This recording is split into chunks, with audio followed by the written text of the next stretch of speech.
श्री शिवाय नमस्तु भयम। दोस्तों, जैसा कि आप सभी लोग जानते हैं कि 10 अप्रैल 2026 यानी शुक्रवार को पड़ रही है वैशाख महीने की कृष्ण पक्ष कालाष्टमी तिथि। और दोस्तों, यह वह तिथि है जो वैशाख मास में पड़ने वाली सबसे बड़ी तिथि है। और इसका बहुत ही बड़ा और विशेष महत्व होता है। पूज्य गुरुजी ने कहा है कि अगर कभी भी मौका लग जाए और वैशाख महीने की कालाष्टमी तिथि शुक्रवार को पड़ जाए तो आप लोगों 11 ही कम आता है। इसी के साथ में गुरुजी ने अपने शिव पुराण कथा में बताया है कि इस दिन आपको 11 चावल दाने का उपाय तो आपको अवश्य ही करना चाहिए, क्योंकि ऐसा दिन पूरे साल में सिर्फ एक ही बार आता है। और दोस्तों, आप सभी लोग जानते हो कि शुक्रवार कालाष्टमी तिथि का अगर सबसे बड़ा कोई उपाय है तो वह 11 चावल के दाने वाला उपाय है। तो दोस्तों, इस शुक्रवार कालाष्टमी तिथि के दिन आप लोगों को इस 11 चावल दाने वाले उपाय को जरूर हो, मतलब पूरा साल निकल गया, उन्होंने किसी भी दिन इस 11 चावल के दाने वाले उपाय को ना किया हो, पर दोस्तों आपके पास एक आखिरी मौका बचा हुआ है जो कि 10 अप्रैल शुक्रवार कालाष्टमी तिथि के दिन है। तो इस दिन आप लोगों को लेना है। भले ही आप पूरे महीने भर इस उपाय को ना किया हो, पर अगर आपने इस वैशाख महीने की कालाष्टमी तिथि के दिन अगर इस वाले उपाय को कर लिया तो आपको इस उपाय को करने का वो फल मिलेगा जिसकी आपने कभी कल्पना भी नहीं करी होगी। उपाय को एक बार जरूर कर लेना है ताकि आप लोगों के हाथ से ये मौका ना जा सके और आपको इस उपाय को करने का फल मिल सके। दोस्तों, ये उपाय पंडित जी ने अपनी अभी की ही श्री शिव महापुराण की कथा में इस उपाय को आज हम आपको बहुत अच्छे से समझाने वाले हैं। इस वीडियो को देखने बाद इस उपाय को समझने के लिए आपको कोई और वीडियो को देखने की जरूरत नहीं पड़ेगी। तो चलिए दोस्तों, उपाय को शुरू करते हैं। देखिए, ये इस वैशाख महीने के शुक्रवार कालाष्टमी तिथि के दिन आए देखा गया है। कभी कभी बड़े बड़े पूजा पाठ अनुष्ठान से जो मनोकामना पूर्ण नहीं होते, वो वैशाख महीने के शुक्रवार कालाष्टमी तिथि के दिन एक छोटे से उपाय करने से ही आपकी मनोकामना पूर्ण हो जाती है। और बहुत सारे लोग इस उपाय को है और उनको इस उपाय को करने का फल भी जरूर मिला है। अगर आप लोग भी इस उपाय को करना चाहते हैं तो आप इस उपाय को पहले अच्छे से समझ लेना, सुन लेना, उसके बाद करना। आपको इस उपाय का फल जरूर मिलेगा। और इस उपाय को कर ले, प्रकार की दुहक और समस्या क्यों ना चल रही हो, आपको उसका कारण भी नहीं पता है कि भाई ये समस्या किसका कारण से चल रही है, उसका भी कुछ कारण हो सकता है, जैसे पितृदोष हो सकता है या किसी भी तरह का मंगल दोष भी हो सकता है। तो इस दिन आप लोगों को ये वाला उपाय कर लेना है। ये एक ऐसा उपाय है जिस उपाय को अगर किसी विशेष दिन पर किया जाए तो भाई उस विशेष दिन का जो है वो तो हमें मिलता ही मिलता है। पर हमने उस दिन पर इस उपाय को किया है तो हमें, आप इस उपाय को बहुत ही बड़े और विशेष पर कर रहे हो। तो चलिए अब उपाय के बारे में बात करते हैं, लेकिन उससे पहले आप लोगों को यह जानना आवश्यक है कि आखिर ये उपाय किस समय करना है, किसको करना है और कैसे करना है। तो चलिए हम आगे आपको वीडियो में बता देते हैं, लेकिन उससे पहले अगर आप लोग हमारे चैनल पर पहली बार आए हैं या फिर मेरी आवाज आज पहली बार सुन रहे हैं तो हमारे चैनल वास्तविक जानकारी को सब्सक्राइब जरूर कर लेना और इस वीडियो को करके कमेंट बॉक्स में श्री शिवाय नमस्तु भयम, ओम नमः शिवाय जरूर टाइप कर देना। तो दोस्तों, इस 11 चावल के दाने वाले उपाय को हमें इस शुक्रवार कालाष्टमी तिथि के दिन कैसे करना है, किसको करना है, किस समय करना है और कहां पर करना है, ये सारे सवालों के जवाब आपको इस वीडियो में मिल जाएंगे। और जो ये वीडियो देखेगा भाई उसको 11 चावल के दाने वाला उपाय जरूर करना चाहिए, क्योंकि इस दिन एक चावल के दाने का बहुत ही बड़ा और विशेष महत्व होता है। और जब बात आ जाए 11 चावल के दाने की तो ये सोने पर सुहागा वाली बात हो जाती है। इस शुक्रवार कालाष्टमी तिथि का तो अब दोस्तों इस 11 चावल के दाने वाले उपाय को आखिर करना किसको है, सबसे पहले हम लोग वह बात जान लेते हैं। तो देखो, घर की जो माता बहन इस वाले उपाय कर सकती है। और दोस्तों, अगर आप चाहे तो अपने घर में से सभी सदस्यों को भी इस उपाय को करवा सकते हैं। अगर किसी व्यक्ति की खुद की कोई मनोकामना है, खुद की कोई दुख और परेशानी है जो कि वो अपने लिए ही करना चाहता है, इस वाले उपाय को तो वो खुद अपने लिए भी कर सकता है। बाकी अगर कोई घर में से ऐसा है जो कि अपने पूरे घर परिवार की सुख और शांति के लिए ये वाला उपाय करना चाहता है तो भाई वो भी कर सकता है, उसमें भी कोई दिक्कत वाली नहीं है। कहने का मतलब यह है कि इस उपाय को हर एक सदस्य भी कर सकता है और पूरे घर परिवार के सदस्य के लिए घर की बड़ी माताओं बहनों में से कोई एक बहन भी कर सकती। माताएं बहनें अगर घर में उपस्थित ना हो या वो ये वाला उपाय ना कर पा रही हो, तो फिर घर का कोई बड़ा सदस्य भी इस 11 चावल के दाने वाले उपाय को कर सकता है, चाहे फिर वह पुरुष ही क्यों ना हो, उसमें कोई भी दिक्कत वाली बात नहीं है। अब दोस्तों, इस 3 बल के दाने वाले उपाय को हमें करना कहां पर है?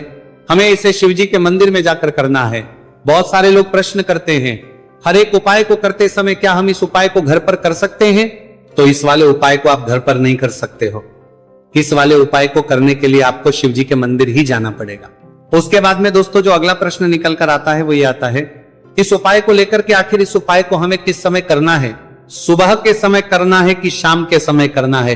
तो देखो, इस वाले उपाय को आप लोग सुबह के समय भी कर सकते हो और शाम के समय प्रदोष काल में भी कर सकते हो।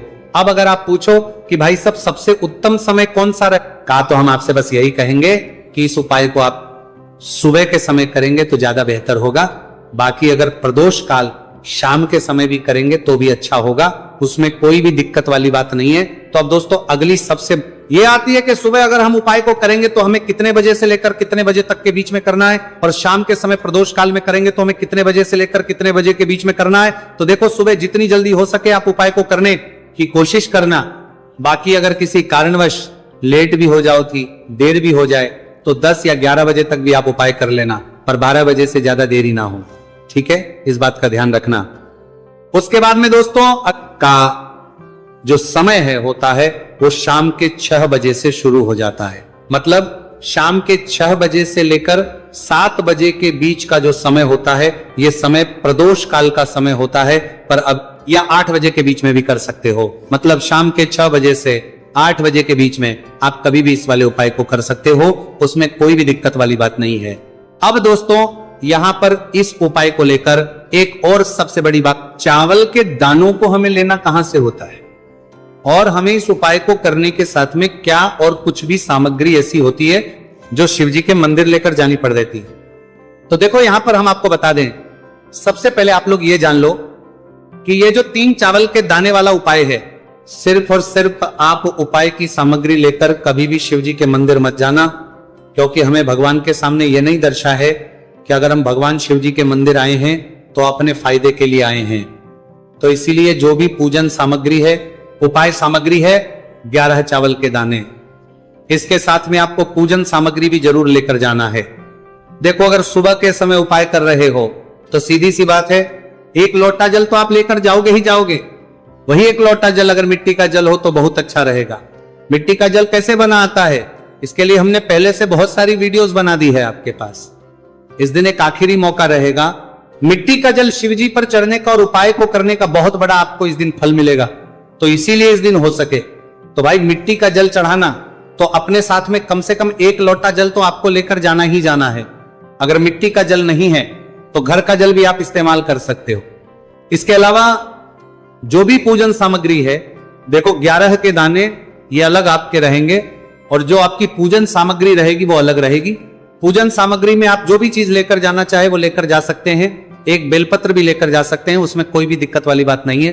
वहीं अगर हम के समय की, तो शाम के समय शिवजी पर जल नहीं चढ़ता है, इसीलिए शाम के समय आप लोग एक दीपक तैयार कर लें जो कि गोल तीखा आटे का, शुद्ध देसी गाय का घी का होगा, है ना?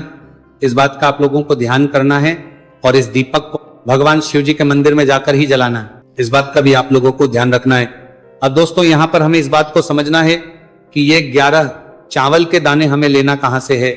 क्या हमें दुकान से लेकर आना है, या हमें अपने घर से लेना है, या कहां से लेकर आना है और कौन से, क्योंकि चावल भी बहुत प्रकार के होते हैं। तो देखो, इन सभी सवालों के जवाब आप लोग एक बात में सुन लो कि भाई जो उपाय है, इस उपाय में आपको यह नहीं देखना है कि भाई कौन से चावल है कौन से चावल नहीं है। बस जो भी चावल ले रहे हो वो चावल का दाना सबूत होना चाहिए, मतलब साबुत होना चाहिए, टूटा हुआ नहीं होना चाहिए, कटा पीटा नहीं होना चाहिए। यह बात आपको ध्यान रखना है। बाकी आपका चावल बासमती, दिक्कत वाली बात नहीं। तो सीधी सी बात है कि आपके घर के रसोई घर में जहां पर आप बनाते हो, वहां पर जो भी चावल आपके उपस्थित हो, उन चावलों में से अपनी एक कटोरी भर लेना या एक मुट्ठी चावल अलग से निकाल कर रख लेना। इस उपाय में लेने वाले हैं तो हमें ये चावल के दाने गिनकर निकालने पड़ेंगे। इस बात का आप लोगों को ध्यान रखना है। तो अपने उस चावल की कटोरी में से या चावल में से 11 ऐसे चावल के दाने आप लोग निकाल लो जो कि टूटे हुए ना हो, कटे पीटे ना हो, कोई दाग ना लगा हुआ हो, है ना। अच्छे साबुत चावल के दाने 31 दाने आप लोग निकाल कर रख लो और इन्हें किसी भी एक कागज की पड़िया में या किसी एक छोटी सी कटोरी में आप लोग रख लो, ताकि ये सुरक्षित रहे, आपके एक भी चावल का दाना उधर ना हो और आपका उपाय भी पूरा अच्छे से हो जाए। तो भाई जैसे ही आपका उपाय की जो सामग्री है 11 चावल के दाने ये तैयार हो जाते हैं, उसके बाद में आपको जो भी अपनी पूजन सामग्री है, सुबह समय कर रहे हो तो 1 लोटा जल और जो लेकर जाना चाहो उसकी भी तैयारी कर लेना, और शाम के समय जा रहे हो तो भाई अपना जो दीपक है उसे तैयार कर लेना, ठीक है। और उपाय को करते समय शुद्धता का विशेष रूप से ध्यान रखना, ठीक है। सुबह सुबह स्नान करने के बाद ही उपाय को करने की आप करना।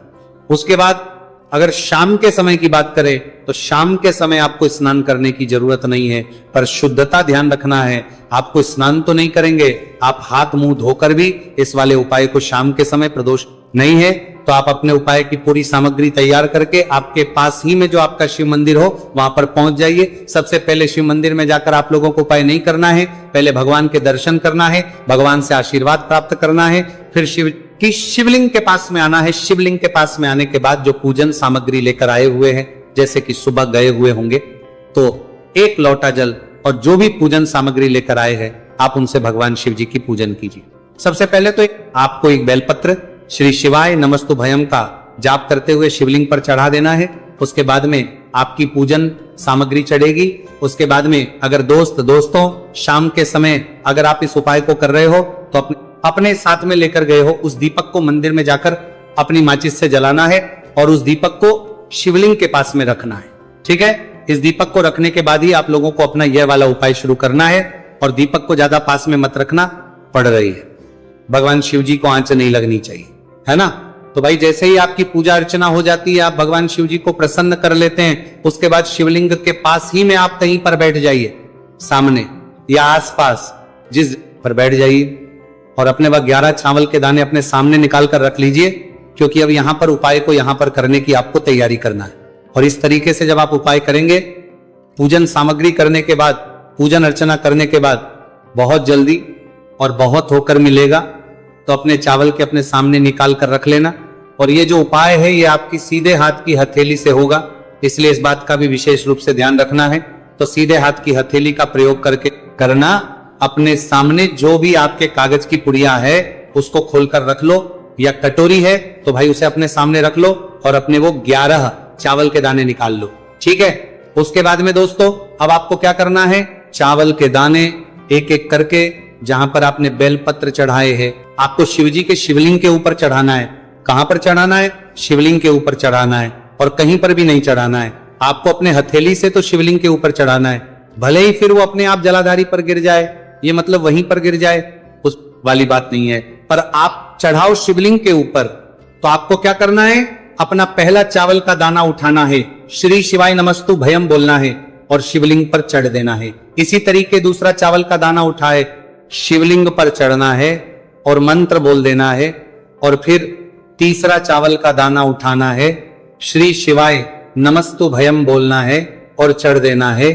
इसी प्रकार से आपको पूरे 11 चावल के दाने एक एक करके शिवजी के शिवलिंग के ऊपर चढ़ाना है और भगवान से प्रार्थना करते जाना है। मतलब प्रार्थना तो आपको आखिरी में करना है, पर हर एक चावल के दाने को चढ़ाते समय श्री शिवाय नमस्तु भयम जरूर बोलना है। उसके ही में यह चावल का दाना शिवलिंग के ऊपर आपको चढ़ाना है। जैसे ही आपके 11 चावल के दाने शिवलिंग के ऊपर चढ़ते हैं तो भाई उसके बाद में आपको क्या करना है, भगवान से अपनी मनोकामना बोलना है। मनोकामना भी कब बोलना है, जब आपका 11 चावल का दाना आपके सीधे हाथ की हथेली में हो और आप उसे चढ़ाने के लिए जा रहे हो। श्री शिवाय नमस्तु भयम बोलकर उस आखिरी चावल के दाने को शिवलिंग के ऊपर चढ़ा देना, भगवान से फिर अपनी वह मनोकामना बोल देना। जिस मनोकामना के लिए आप लोग अपना यह वाला उपाय कर रहे हो, जिस भी दुहक और परेशानी के लिए आप लोग अपना यह वाला उपाय कर रहे हो, उसके बाद में जैसे ही आप अपनी मनोकामना बोल देते हो, आपका यह वाला उपाय पूरा हो जाता है। और दोस्तों उपाय को करने के बाद आप लोगों को 2 मिनट भगवान शिव जी के मंत्र का जाप जरूर करना है, और मंत्र का जाप करने के बाद भगवान से एक और बार करना है अपनी मनोकामना के लिए, या अपनी जो भी दुख और भगवान को देखकर भगवान से प्रार्थना करके उनसे आशीर्वाद लेकर वहां से उठ सकते हैं और अपने घर पर जा सकते हैं। बस दोस्तों यहाँ पर ये वाला उपाय पूरा हो जाता है। इस तरीके से जो भी व्यक्ति छोटी छोटी चीज का ध्यान रखो करेगा, निश्चित सी बात है उसे उसकी मनोकामना पूरी होगी और जो भी दुख और परेशानी है वह भी बहुत ही जल्दी दूर होंगे। तो दोस्तों, ये थे पूज्य गुरुजी द्वारा बताए गए कुछ बहुत ही खास उपाय। अगर आप